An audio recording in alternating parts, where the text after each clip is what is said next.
In the mid to late 1800s, a rancher moved to a plot of land near what is now Converse. The man was a rugged sort who had grown up in true pioneer fashion. Some versions of this tale suggest he was a military combat veteran who moved to the area to put the horrors of the Civil War behind him. This man had a son who was somewhat of a disappointment to him. The lad was frail and bookish and preferred studying to wrangling and hunting. This frustrated the old rancher to no end, and he decided to make a man out of the boy. The rancher decided to send the boy out hunting. He hoped that the boy would take a liking to the sport, and that after making his first kill, would prefer the more manly activity over studying and reading. The old man put a long rifle in the boy's hands and instructed him to go hunt and shoot a deer, because the family needed meat. The boy was reluctant at first and resisted, but one way or another, he was finally coerced into going. The old rancher watched with high hopes as his son trekked away from the homestead towards the woods. The old man would soon be disappointed, however, as his son returned a few hours later empty-handed. When chastised for returning without any game, the boy told his father that he left the area out of fear he had been spotted and been stalked by a monster resembling a werewolf. The father immediately dismissed the wild story and coerced his son into returning into the area to finish his hunt.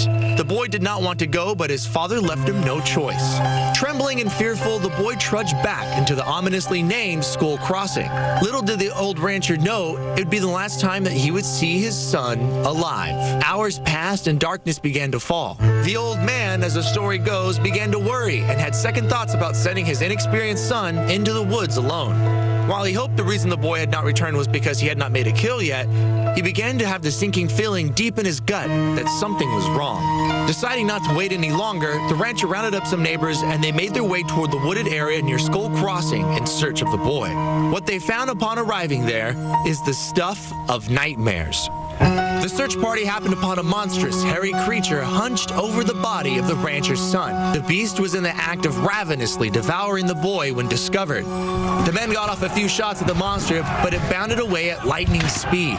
The werewolf, as it was dubbed, was described as standing between 8 to 9 feet tall and covered in dark hair or fur. Members of the search party described it as being some kind of unholy combination between a wolf and a man.